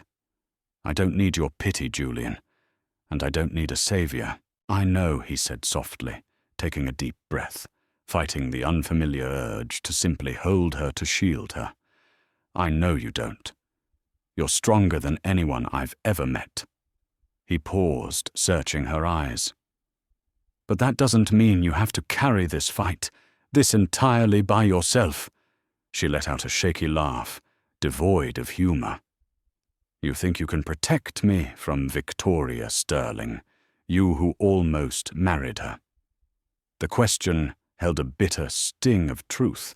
I think. He hesitated, the words forming slowly, surprising even himself. I think I want to protect you. She blinked. Surprise momentarily, chasing the pain from her eyes. Why, he ran a hand through his hair, feeling completely adrift from his usual moorings. Because he admitted the confession, raw honest. I don't know what the hell I'm feeling anymore when I'm around you. Because finding out what she did, to you, to your family, it changes everything. Because the thought of her hurting you again. He shook his head, unable to articulate the protective rage simmering inside him. I've never felt anything like this before. I can't explain it. A long, charged silence filled the room. Sophia watched him, her expression complex, wary, confused, perhaps a flicker of something else. "And does that bother you?" she asked quietly. "This feeling you can't explain, more than I can possibly say." He admitted. She looked away, then disturbed, turning slightly towards the window again. "This doesn't change my plans." "Julian, I know." He took another step closer, closing the remaining distance between them. He could feel the heat radiating from her, the tension coiling in her slight frame. And what about Victoria? The name spoken now with full knowledge of her monstrosity felt like poison on his tongue. "If everything you've told me is true." "I never knew who she really was." Sophia nodded slowly, her jaw tight with resolve. "But I do," she stated, her voice regaining its steely edge. "And I won't stop until I settle the score." He didn't try to dissuade her. He saw the unwavering determination in her eyes, the culmination of 5 years of pain and planning. He knew arguing would be futile. Instead, he made a decision, one that felt less like a choice and more like an inevitability. "Then I'll be by your side," he said, his voice firm, resolute. She looked up at him sharply, searching his face. "Even knowing this could destroy you too?" "She won't hesitate to ruin anyone who helps me." He met her gaze unflinchingly.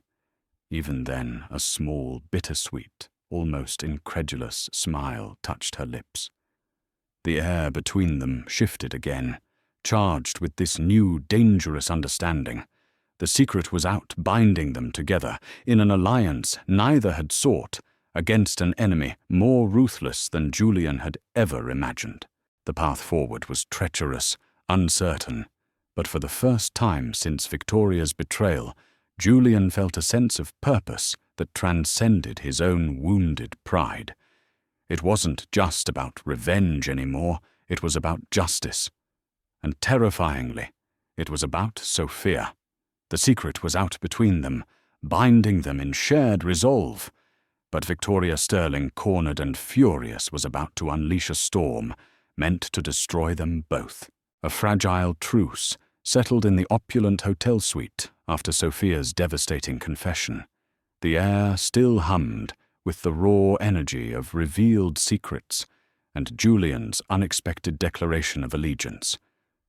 He watched Sophia as she stood by the window, gazing out at the city that had once been her birthright, and then her prison. The vulnerability he'd glimpsed was still present, but overlaid now with a renewed, harder resolve. Her fight wasn't just about the past anymore. It was about reclaiming her future, and Julian Vance was now inextricably linked to it. His first act was practical, decisive. While Sophia composed herself, he made a series of discreet calls, arranging for top-tier round-the-clock security. For her, not just a bodyguard, but a full detail surveillance countermeasures, the kind of protection usually reserved for threatened heads of state. It was overkill, perhaps, but the chilling efficiency Sophia described in Victoria's destruction of her family left no room for half measures. When he informed Sophia, she didn't argue, merely gave a curt nod of acknowledgement, the pragmatist in her recognizing the necessity, even if the independent survivor bristled at the reliance.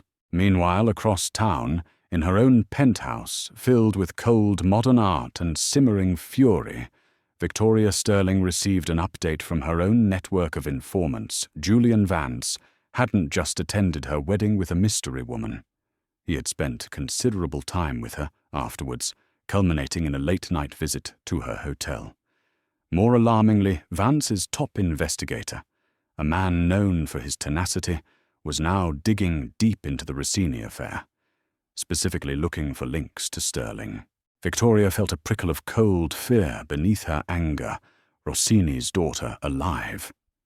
And now allied with Julian Vance, a man with the resources and potentially the motivation to cause significant problems.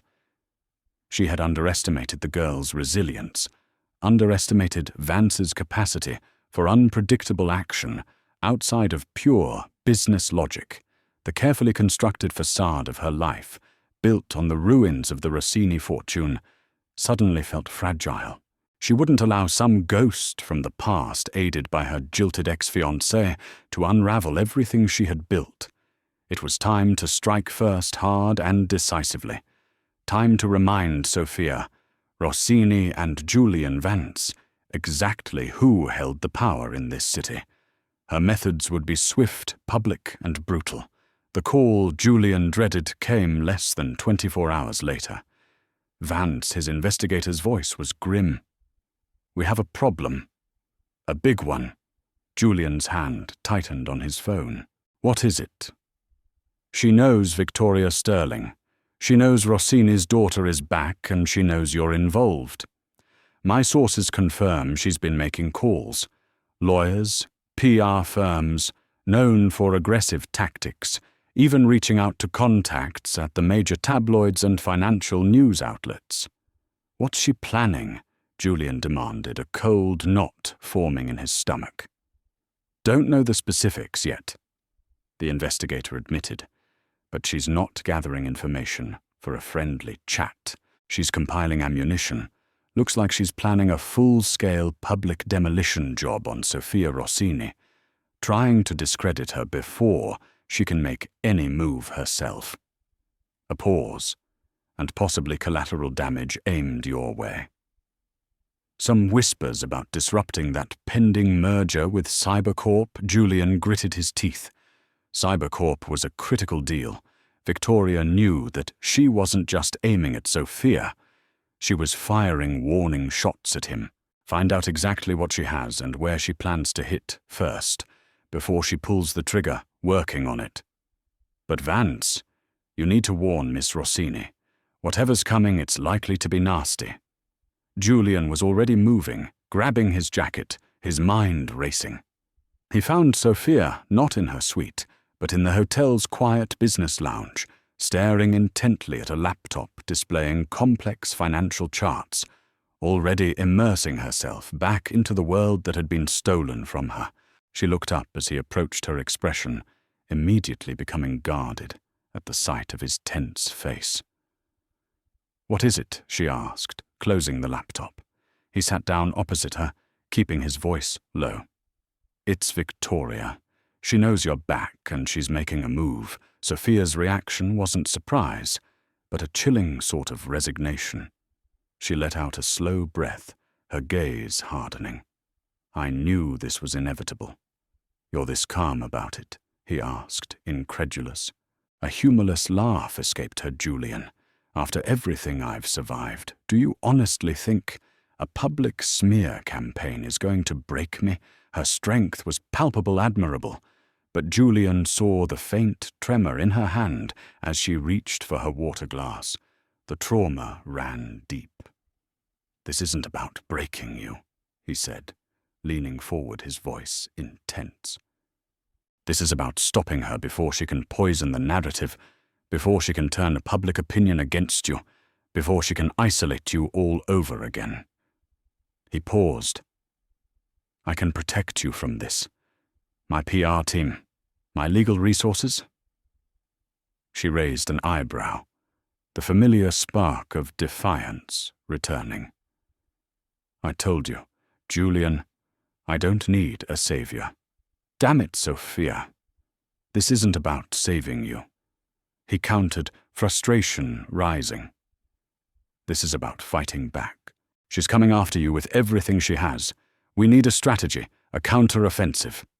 Sophia studied him, her gaze searching his face. "We?"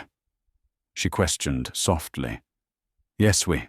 He confirmed, meeting her gaze unflinchingly. "I told you I'd be by your side. I meant it. Her fight is my fight now." Just as she seemed about to respond, her burner phone, tucked away in her bag, vibrated silently.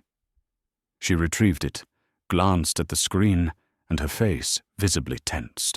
"What is it?" Julian asked, leaning closer. She showed him the screen without a word. An anonymous text message. "Careful who you trust. Little Rossi, some secrets are buried for a reason. The past always comes back to bite. Julian felt a surge of cold anger. That's her, trying to intimidate you, drive a wedge between us. Sophia's jaw tightened. She deleted the message, her eyes flashing with renewed fire. She's scared. That means we're getting close. Then we act first, Julian stated, his own resolve hardening, before she dictates the terms of engagement. But they were too late. The next morning, the storm broke. It wasn't subtle. It was a coordinated media blitzkrieg. Major tabloids screamed lurid headlines: fallen heiresses, desperate ploy, Sophia Rossini, from luxury to lies. Financial papers ran thinly sourced articles questioning the Rossini bankruptcy, hinting at Sophia's possible complicity, painting her as an opportunist trying to extort. Julian Vance's anonymous sources detailed her years living on the streets, twisting her survival into a narrative of instability and deceit. Pictures, unflattering ones dredged up from God knows where, were plastered everywhere. Victoria had deployed her arsenal, aiming to utterly destroy Sophia's credibility before she could utter a single word against her. Julian was in his office, the offending articles spread across his desk like toxic waste, when Sophia walked in. She moved with her usual composure, but her face was pale, her eyes burning with a cold fury. She tossed a gossip magazine onto the pile. She's trying to bury me again. Julian. Sophia stated, her voice dangerously quiet. He stood up, slamming his fist onto the desk, scattering the papers. That's not going to happen. The sheer audacity, the calculated cruelty of it enraged him. Sophia looked at him, a flicker of something unreadable in her eyes. You always have that impossible confidence. He moved around the desk, stopping directly in front of her. He gently took her chin in his hand, forcing her to meet his gaze. His own eyes were blazing. Because I don't intend to lose, he said, his voice low and fierce. Not this time, not to her. Her eyes held his, a spark igniting within their depths. Not hope, perhaps, but a shared, burning determination. Then we make damn sure she loses everything, Sophia replied, her voice matching his intensity.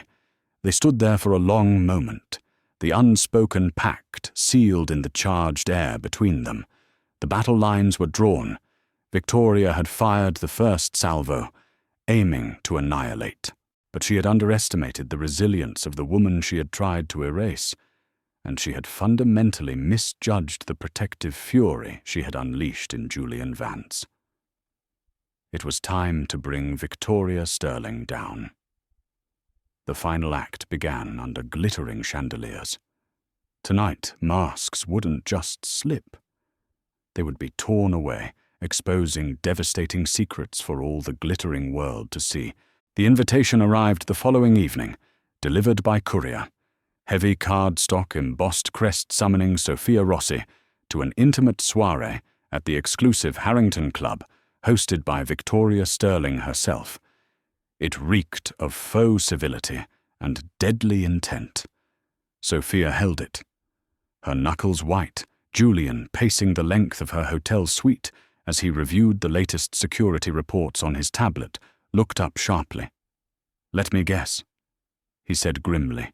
"Gilded summons from the Queen herself." Sophia nodded, handing it to him. He scanned the elegant script, his expression hardening into contempt. "It's a setup, Sophia. Blatantly obvious she wants you on her turf, surrounded by her allies for one final public execution." He tossed the invitation onto the coffee table. "You're not going." Sophia looked at him, her eyes blazing with a fire that had been smoldering for 5 years. "Oh yes, I am, Julian. Don't be reckless. We have the evidence, the legal channels are moving. Let the authorities handle it. Walking into her den is needlessly dangerous, no." Sophia stated, her voice low but unshakable. She didn't give my father the courtesy of a quiet downfall. She orchestrated his ruin, publicly dragged his name through the mud for sport. She tried to do the same to me. She stood up, walking towards the window, her silhouette framed against the night sky. This ends where it began. In her world, in front of her peers, I need to face her. Julian, this is my moment. I'm not running anymore. He studied her rigid, back the unwavering set of her shoulders. He saw the survivor, the fighter who had endured unimaginable loss and refused to be broken. His concern warred with a deep, burgeoning respect. He let out a slow breath. All right. He conceded the fight, draining from his voice. All right, Sophia. But you don't go alone, and we do this our way. He picked up his phone. It's time to finalize the counter-offensive. The Harrington Club pulsed with a restrained energy, the air thick with the scent of expensive perfume, whispered gossip and the clinking of crystal. The city's elite were gathered. Old money, new titans, political players, all orbiting around Victoria Sterling, who stood near the marble fireplace, holding court like the queen she perceived herself to be. Sophia entered alone as planned. She wore a deceptively simple black gown, elegant and severe, that somehow commanded more attention than the glittering sequins surrounding her. A low murmur followed her progress into the room. Eyes tracked her, recognizing her from the recent vicious media storm. Some held pity, others morbid curiosity. Many held the barely concealed schadenfreude of the privileged observing a potential fall from grace. Julian was already there, positioned discreetly near the bar, nursing a drink. His eyes missing nothing, a silent, watchful sentinel. It didn't take long. Victoria detached herself from her admirers, gliding towards Sophia, a venomous smile plastered on her perfectly made-up face. Sophia, darling, she purred loud enough for those nearby to hear. I'm so glad you could make it. I wasn't sure if you'd feel comfortable after all the recent unpleasantness in the papers. Sophia met her gaze calmly, taking a glass of champagne from a passing waiter. Why wouldn't I be comfortable, Victoria? The truth rarely is, but one learns to live with it. Victoria tilted her head, her smile tightening fractionally. The truth, she echoed, feigning confusion. Oh, you mean those dreadful stories, tabloid nonsense. Though she added her voice, dripping with false sympathy. It must be so difficult, having one's unfortunate past dragged out for all to see. One must wonder about the desperation that drives people to such lengths, trying to re-enter a world they clearly don't belong in anymore. And yet Sophia countered her voice, serene, here I am. Victoria's eyes flashed with anger, the mask slipping for a second. Enjoy it while it lasts, dear, she hissed, leaning closer. You tried. You failed. Just like your father. You've lost again. No matter what pathetic little scheme you concoct, you'll never be anything more than a footnote, a cautionary tale. Sophia simply smiled, a slow, almost pitying curve of her lips. You're wrong, Victoria. Am I? Victoria scoffed completely. At that precise moment, Julian moved away from the bar, approaching them with purposeful strides. His imposing presence immediately shifted the dynamics, drawing the attention of everyone nearby. Victoria stiffened, sensing the change in atmosphere. Ah, Victoria, Julian said, his voice carrying easily in the suddenly quieter space. He stopped beside Sophia, a united front. Speaking of the truth, it seems you might have missed today's late edition financial news alerts. Allow me. With a subtle nod from Julian, strategically placed screens around the room flickered to life, displaying not abstract art, but scanned documents, encrypted email headers, offshore bank transfer records, signature comparisons. Simultaneously, key individuals in the room, Influential investors, board members, journalists Julian's team had primed, received secure links on their phones, granting access to a meticulously compiled digital dossier. Victoria stared at the nearest screen, her face draining of color. What is this? That Julian stated his voice, cold and clear, is irrefutable proof. Victoria, proof of your systematic embezzlement from Rossini Construction, proof of the fraudulent shell corporations you established, proof of the offshore accounts where you funneled millions, proof. His voice dropped, becoming dangerously quiet, of how you framed Antonio Rossini and destroyed his life. This is fake. Victoria gasped, her hand starting to tremble, her eyes darting around the room at the shocked, accusing faces turning towards her fabricated nonsense. Julian is just bitter. Is it? Julian countered smoothly, because my forensic accountants working with international authorities traced every transaction. And interestingly, he added, playing his final card, the potential twist they'd uncovered some of those initial seed money transfers meant for legitimate Rossini projects, but diverted by you. They passed briefly through a holding company tangentially linked to a Vance family subsidiary from years ago, something my own father invested in, entirely unaware of its misuse down the line by you. It seems your web of deceit, Victoria, inadvertently entangled more than just the Rossinis. The revelation hung there, not accusing his own family, but highlighting the pervasive nature of her corruption, making her crime resonate even within the established circles she inhabited. No, it's lies. All lies. Victoria stammered, backing away, her composure shattering completely. The guests murmured, shifting away from her. The social pariah effect, instantaneous and brutal. Is it a lie that you left Antonio Rossini penniless and disgraced? Sophia's voice cut through the tension, clear and strong, devoid of tremor.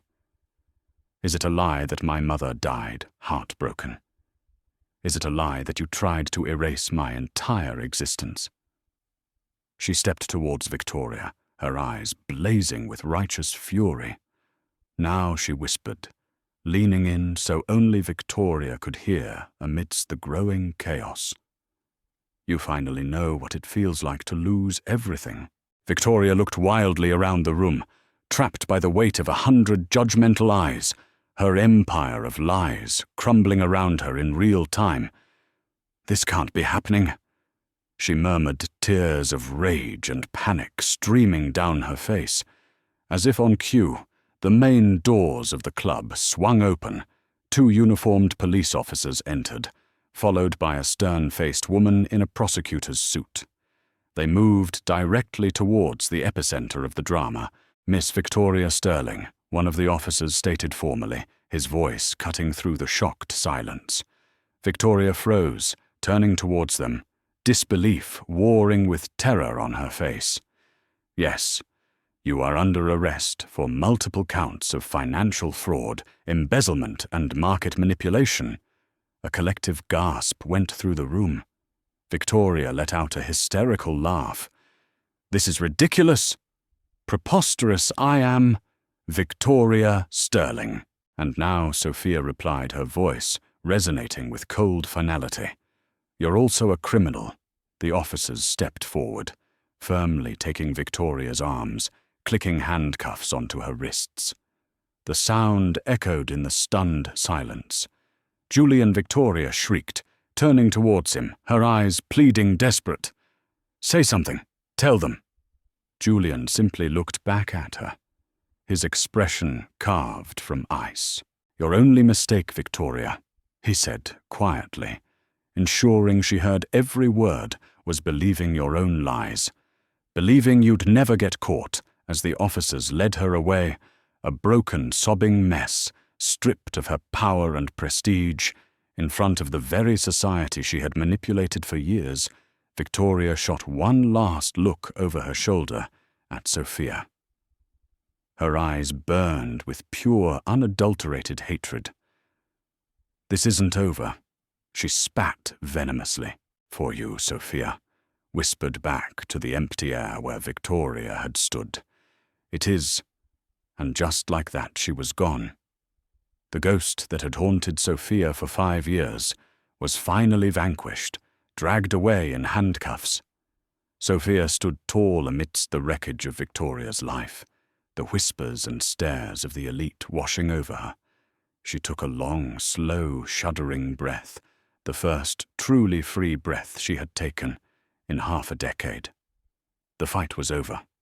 The secret was out, and somehow standing beside Julian in the stunned silence, she felt not just vindicated, but finally profoundly relief. The storm had passed, leaving public wreckage and private silence. Now came the harder part, navigating the quiet ruins of the past and choosing what to build next. The city buzzed for days. Victoria Sterling's dramatic arrest at the Harrington Club dominated every news cycle, the spectacular fall of the socialite-turned-criminal, providing endless fodder for speculation and moralizing editorials. Her carefully crafted empire crumbled with astonishing speed as investors fled allies, distanced themselves, and the full extent of her deceit was laid bare by relentless media scrutiny, fueled by the evidence Julian's team had meticulously leaked. But amidst the external chaos, a heavy quiet settled between Julian and Sophia. They retreated to the sterile sanctuary of Julian's penthouse, the scene of Sophia's life-altering confession just nights before. The adrenaline of the confrontation had faded, leaving behind a profound exhaustion and the daunting silence of what now? For Julian, the silence was filled with uncomfortable truths. Watching Victoria dragged away hadn't brought the triumphant satisfaction he might have once craved. Instead, seeing the public wreckage of her life mirrored against the private devastation she had inflicted on Sophia's left a bitter taste. He replayed the events not just of the party, but of the preceding weeks. His initial motivation, petty revenge, wounded pride, felt shallow, almost repulsive. Now he had used Sophia, treated her as a means to an end, blind to the real, devastating war she was fighting. The accidental connection of his own family's past dealings to Victoria's scheme, however unwitting, felt like a stain, a reminder of the careless privilege and potential for collateral damage inherent in the world he inhabited. He spent hours alone in his study, not working, but staring at the intricate web his investigator had untangled, tracing the lines of deceit back years, finally understanding the full, horrifying picture. He felt a profound sense of regret, not just for almost marrying Victoria, but for his own arrogance, his own failure to see beyond surfaces. Sophia, too, navigated a complex internal landscape. The victory was undeniable, the sense of liberation palpable. The ghost that had haunted her for 5 years was finally gone. Yet freedom felt strangely disorienting after years defined by the singular focus of survival and retribution. The anger that had fueled her began to subside, leaving space for the grief she had never fully allowed herself to process. For her father, her mother, the life stolen from her. And then there was Julian, his fierce protection, his unexpected vulnerability, his declaration. It had shaken her carefully constructed defenses. Trust was a foreign concept, scarred tissue over a deep wound. Could she allow herself to lean on someone again, especially someone who had initially seen her as a pawn? The memory of his hand on her chin, his intense gaze as he pledged his support, felt both dangerous and incredibly tempting. She found herself watching him when he wasn't looking, observing the subtle shifts in his demeanor. The genuine concern replacing the earlier arrogance, searching for signs of the man he claimed he was becoming. A few evenings after the arrest, Julian found Sophia sketching intently in a notebook by the vast floor-to-ceiling windows overlooking the city. She seemed calmer, more centered than he'd seen her. He hesitated, then walked over, holding out a thick manila envelope. "What's this?" she asked, looking up her pen, pausing mid-stroke. "You said you wanted to start over." Julian began his voice, careful, measured. "You talked about needing to rebuild. I know you don't want charity," he added quickly, seeing the familiar wariness flicker in her eyes. "This isn't charity. It's a proposal." Sophia took the envelope cautiously, pulling out the documents inside. Her eyes scanned the first page. A detailed business plan, complete with market analysis, funding structure, and incorporation documents. The proposed company name leapt out at her: Rossini Consulting and Analysis. Her name. Her real name reclaimed. She looked up at him sharply, speechless for a moment. "Julian, what is this really?" "It's a partnership," he stated simply, meeting her gaze directly. "An investment. I handle the capital, the legal framework, the initial setup. You handle everything else. Your insights at the party, your analysis of the market. You have the talent, Sophia. The vision. You know this world inside out." He gestured towards the city lights. "You deserve to reclaim your place in it. Not as a ghost, but as yourself. Build something that belongs to you, something they can't take away." Sophia stared down at the papers, then back at Julian, her expression unreadable. He saw the internal struggle, the deep-seated distrust warring with the undeniable opportunity, the chance to finally step out of the shadows on her own terms. It was a lifeline offered by the man who represented both her past pain through his connection to Victoria's world and her potential future. She hesitated, tracing the name Rossini with her fingertip. "I don't know, Julian. Relying on you." "It's not about relying on me," he insisted, gently but firmly. "It's about utilizing resources that are available. Think of me as the initial investor. Nothing more, if that helps. You make the decisions. You run the show. Your name, your independence." He held her gaze. "You've spent 5 years fighting Sophia, surviving. Isn't it time to start building?" She remained silent for a long time, the only sound the distant hum of the city below. He didn't push, simply waited, letting her process, letting her make the choice. Finally, she lifted her chin, a familiar glint of determination returning to her eyes. "All right," she said, her voice clear and steady. She tapped the documents. "I'll do it." Relief washed over Julian quickly, followed by caution, as she added her condition. "But understand this. Julian, this partnership," she emphasized, "the word is strictly business. I do this my way. No interference, no strings attached." Julian felt a pang of disappointment at the clear boundary she drew, but he masked it, recognizing the necessity of it for her. He nodded, offering a small, genuine smile. "You always do." "Sophia," he conceded, "wouldn't have it any other way." The air between them shifted again, charged with unspoken emotions.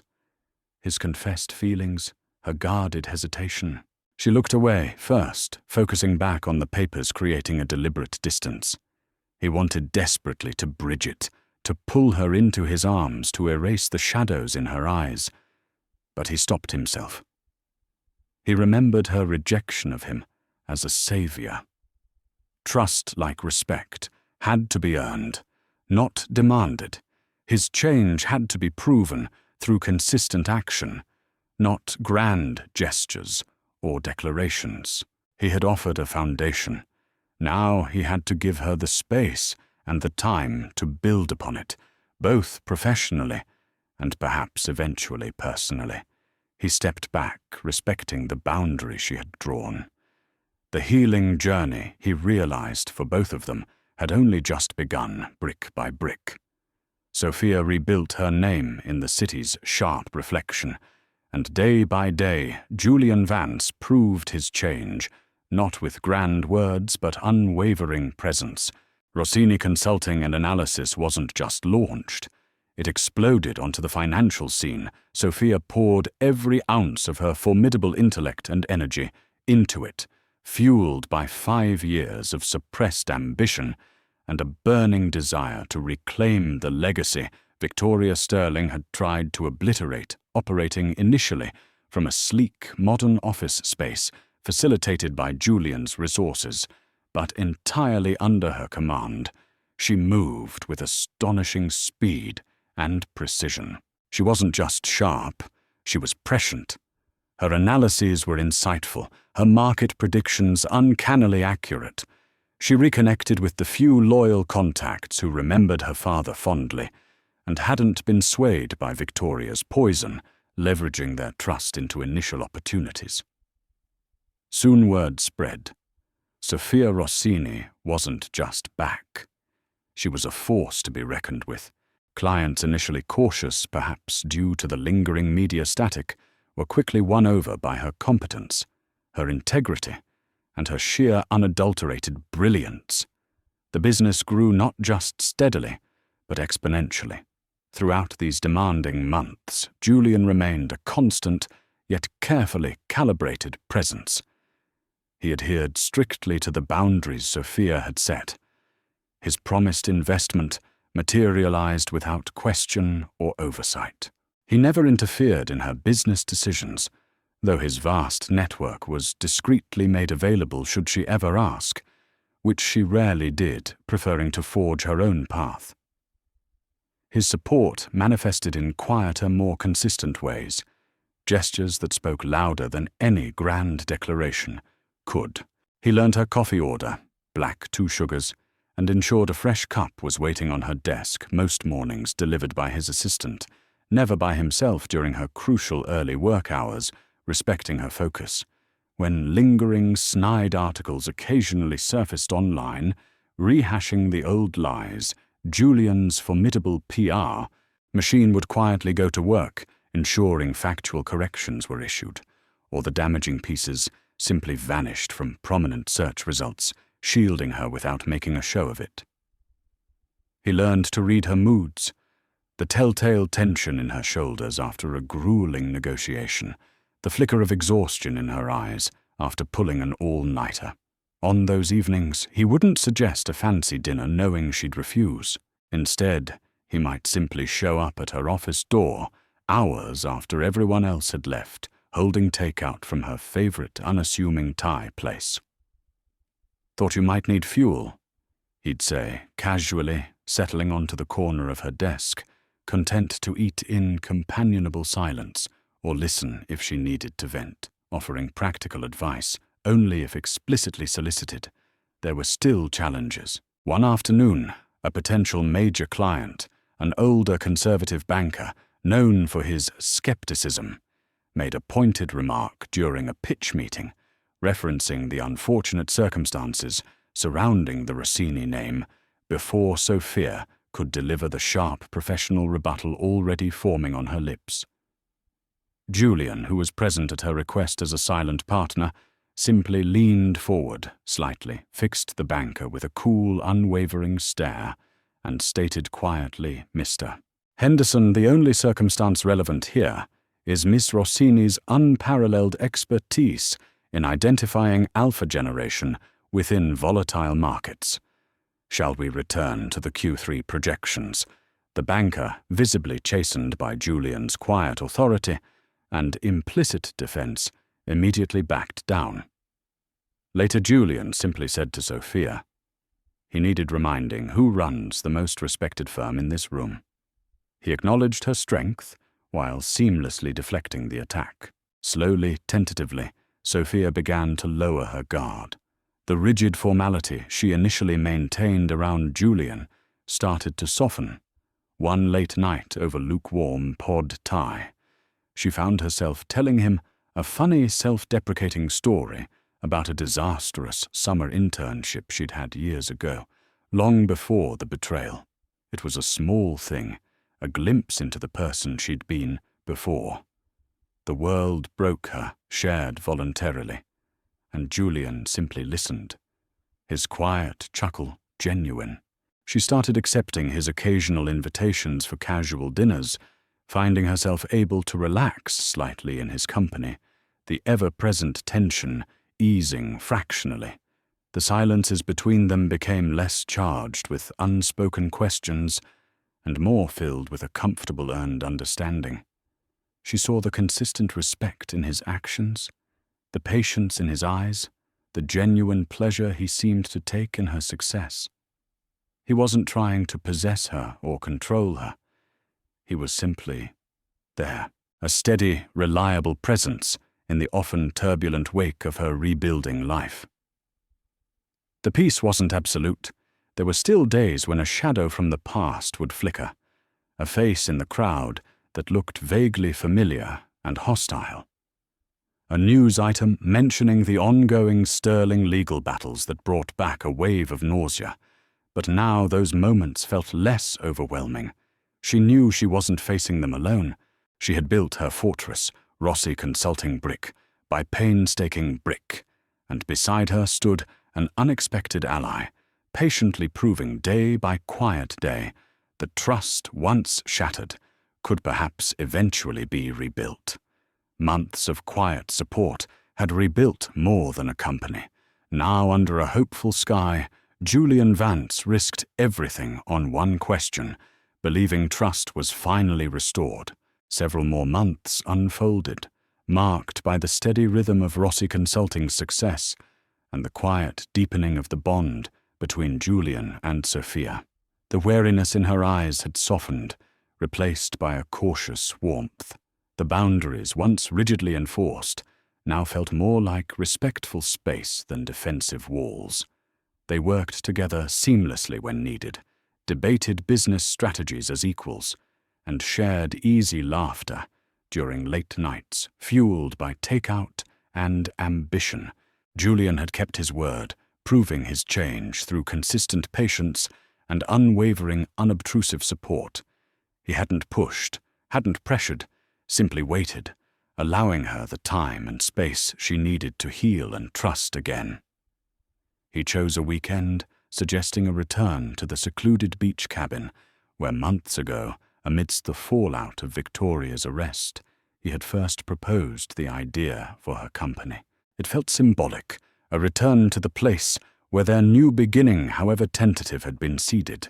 The salty air was warm, the late afternoon sun casting long shadows across the sand as they walked along the shore. The comfortable silence between them, a testament to how far they had come. Julian watched Sophia as she scanned the horizon, her expression serene, the haunted look that had once clung to her finally absent. He saw the strong, brilliant woman who had not only survived but thrived, reclaiming her life with fierce determination. He knew with a certainty that settled deep in his bones that the time was right. He stopped, gently taking her hand, turning her to face him. She looked up, a question in her eyes. "Before I met you, Sophia," he began, his voice quiet but steady, echoing sentiments he'd felt, but now understood more deeply. "I thought I had everything figured out, power control, success. It was all a game, and I was determined to win." He looked out at the ocean for a moment.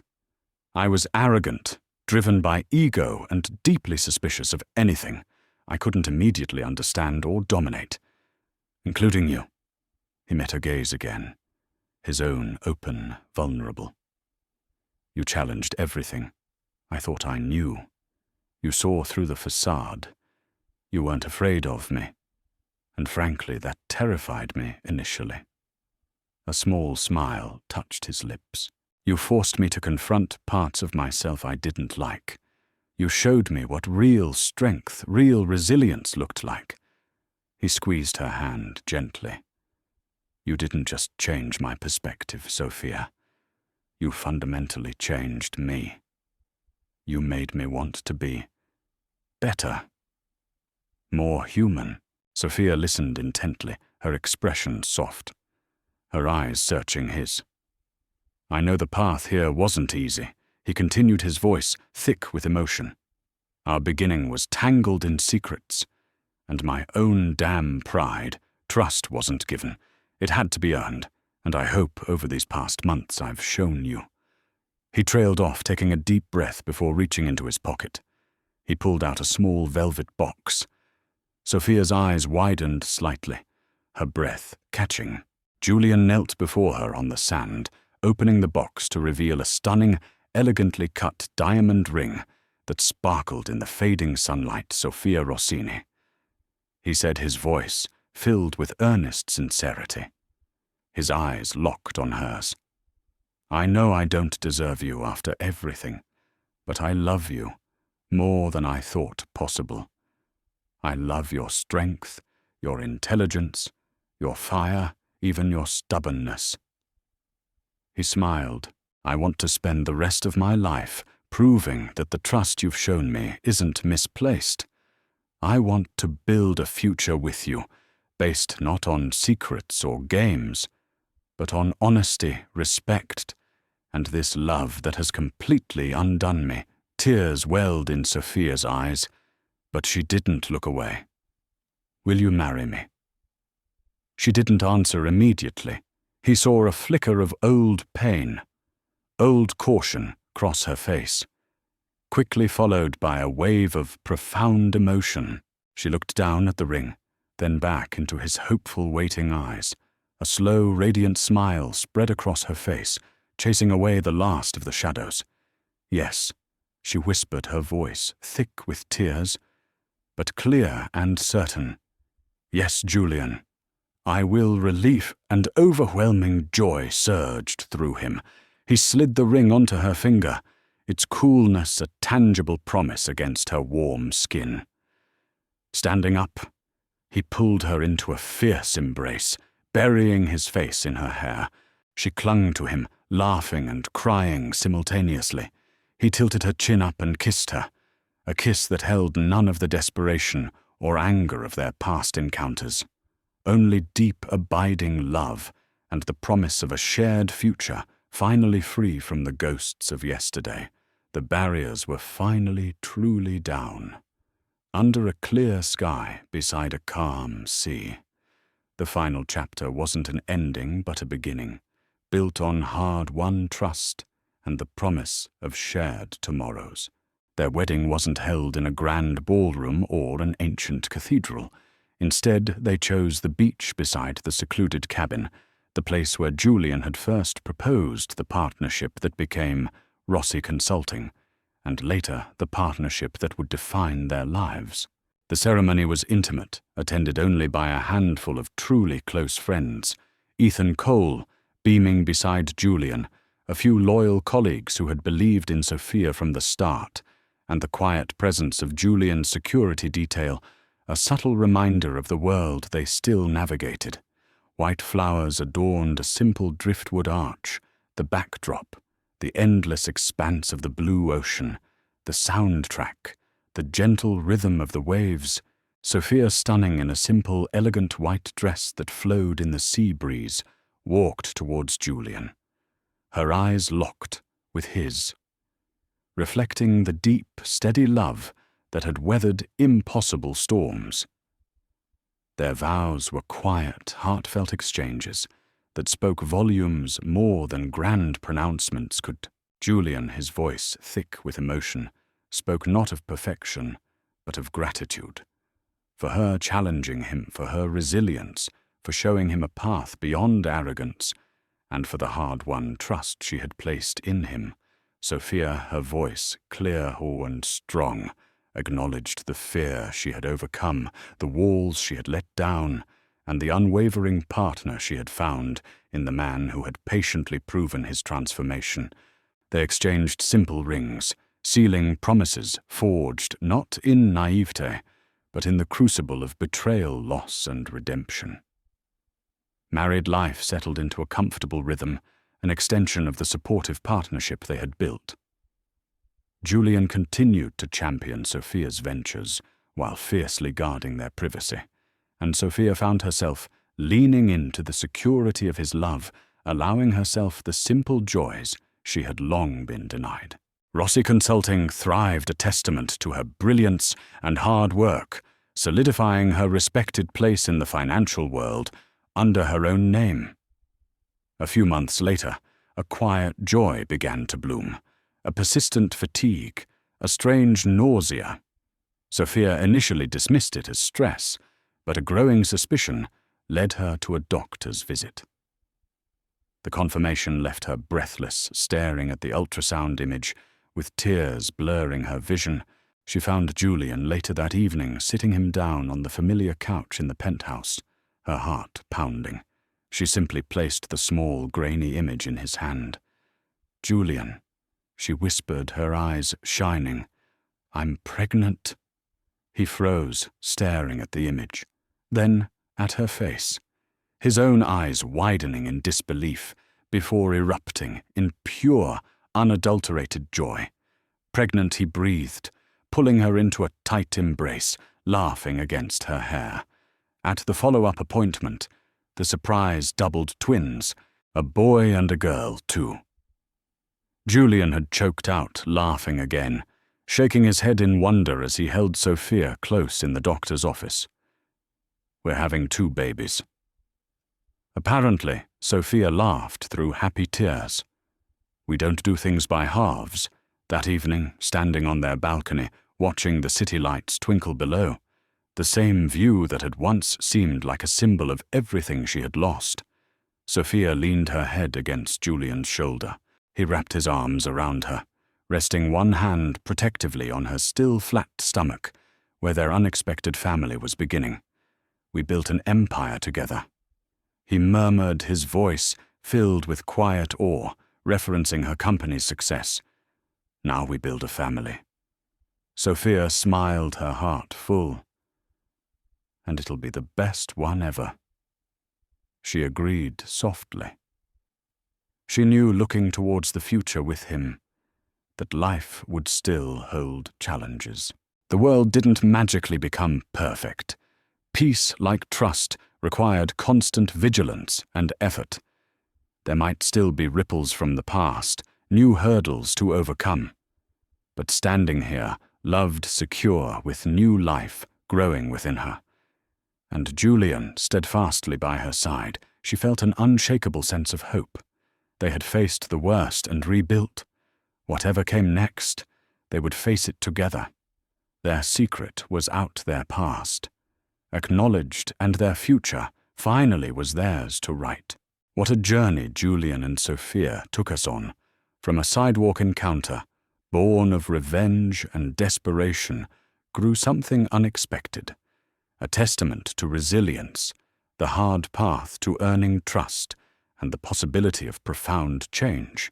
How often, perhaps, do we look at someone and see only their circumstance, missing the depths of the battles they've fought, or the strength hidden within?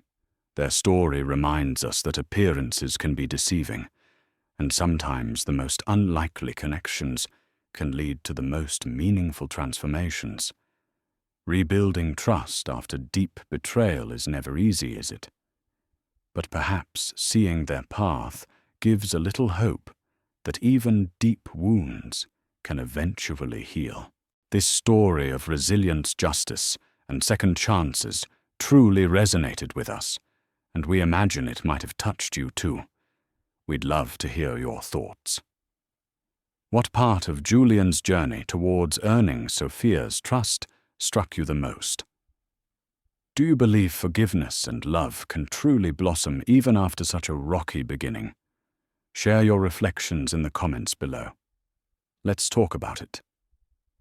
If Sophia and Julian's story moved you, please show your support by giving this video a like. And if you think someone else might find strength or hope in their journey from secrets and pain to love and family, please share it with them. Of course, don't forget to subscribe and click the notification bell so you join us for more stories that explore the intricate paths of the human heart and the power of redemption. Thank you so much for watching and sharing this experience with us. Feel free to explore another story waiting for you on the screen now. Until next time, take care and keep believing in second chances.